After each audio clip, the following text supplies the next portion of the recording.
देखिए, देश के दिग्गज उद्योगपति, विजनरी, परोपकारी व्यक्तित्व रतन टाटा अब हमारी यादों में रहेंगे। कुछ जिंदगी के बाद भी लोगों के दिलों में धड़कती है। कुछ लोग दुनिया से जाकर भी नहीं जाते। टाटा सन्स के मानद चेयरमैन रतन टाटा अब हमारे बीच नहीं रहे। उन्होंने कल रात करीब 11 बजे अंतिम सांस ली। उनके निधन से देश शोक में डूब गया है। हर हिंदुस्तानी के लिए रतन टाटा एक आदर्श थे, जिनका योगदान केवल राष्ट्र निर्माण तक सीमित नहीं रहा।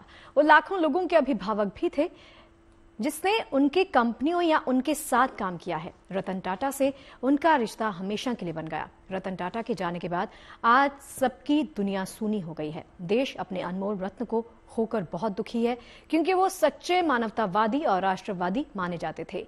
टाटा ग्रुप को उद्योग और कारोबार की बुलंदियों पर पहुंचाने के साथ ही उन्होंने विश्व में देश का परचम इस क्षेत्र में लहराया। निधन के बाद रतन टाटा के पार्थिव शरीर को रात करीब 2 बजे अस्पताल से कोलाबा में उनके घर लाया गया। कोलाबा के उनके घर से लाकर उनका पार्थिव शरीर अंतिम दर्शन के लिए शाम 4 बजे तक साउथ मुंबई के national centre for performing arts परिसर में रखा गया है। यहां लोग उनके अंतिम दर्शन कर पाएंगे। इसके बाद रतन टाटा का राज्य के सम्मान के साथ अंतिम संस्कार किया जाएगा। रतन टाटा के निधन पर प्रधानमंत्री नरेंद्र मोदी ने उनके भाई नोएल टाटा से बात कर संवेदना व्यक्त की। मशहूर उद्योगपति रतन टाटा के निधन पर श्रद्धांजलि देते हुए महाराष्ट्र और झारखंड सरकार ने गुरुवार को एक दिन के राज्य के शोक का ऐलान किया है।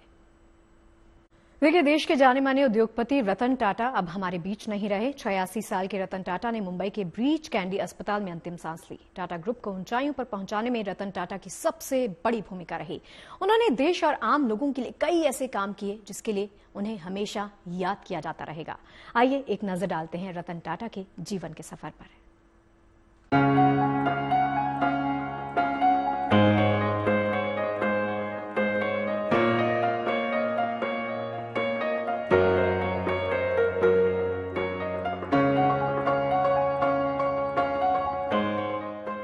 रतन टाटा एक दूरदर्शी व्यक्ति, दरिया दिल इंसान और देश के एक सफल उद्योगपति, जिनका जन्म 28 दिसंबर 1937 को एक पारसी परिवार में हुआ था। जब रतन टाटा 10 साल के थे तब उनके माँ बाप अलग हो गए थे।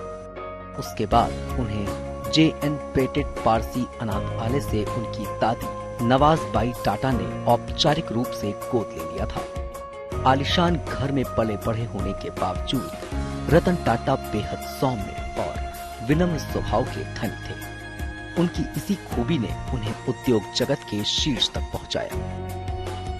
पूरे देश के लिए, पूरे देश का एक अभिमान था, हमारे महाराष्ट्र का भी अभिमान था। एक इतने बड़े ओहदे पर पहुंचने के बाद इतना सीधा साधा रहना, जमीन से जुड़ा रहना, ये बहुत कठिन काम वो करते थे।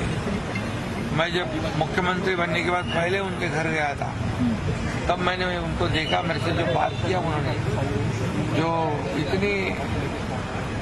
इतना व्यक्तिमत्व जो है उनका, डाउन टू अर्थ, एक सीधा साधा रहना। मराठी में हम कहते हैं सादी रानी उच्च विचार कर, और लाखों लोगों को उन्होंने उद्योजक बनाया। साल 1868 में शुरू हुए कारोबारी घराने की कमान अपने हाथों में लेने से पहले रतन टाटा ने 70 के दशक में टाटा स्टील जमशेदपुर में काम किया। जब उन्हें कारोबार की समझ आ गई, इसके बाद उन्होंने ग्रुप में अपनी दमदार एंट्री की।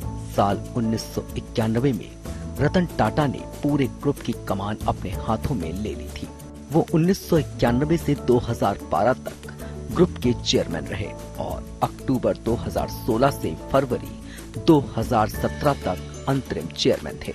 रतन टाटा की अगुवाई में टाटा ग्रुप ने नमक से लेकर सॉफ्टवेयर तक और नैनो कार से लेकर सेना के लिए साजो सामान बनाने वाली कंपनी को बनाया।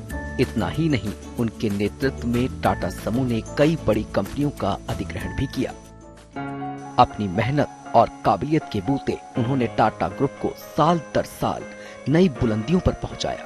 इसी के चलते टाटा समूह आज देश के सबसे बड़े औद्योगिक घरानों में से एक है। रतन टाटा को उद्योग जगत में उनकी उपलब्धियों के अलावा सामाजिक कार्यों के लिए भी जाना जाता है। वो टाटा ट्रस्ट के चेयरमैन थे, जो शिक्षा, स्वास्थ्य और गरीबी उन्मूलन जैसे क्षेत्रों में काम करता है। समाज और देश के प्रति उनके अहम योगदान को देखते हुए साल 2000 में पद्म विभूषण से उन्हें सम्मानित किया गया था और फिर साल 2008 में उन्हें देश के दूसरे सर्वोच्च नागरिक सम्मान पद्म विभूषण से भी सम्मानित किया गया था। Bureau report, good news today.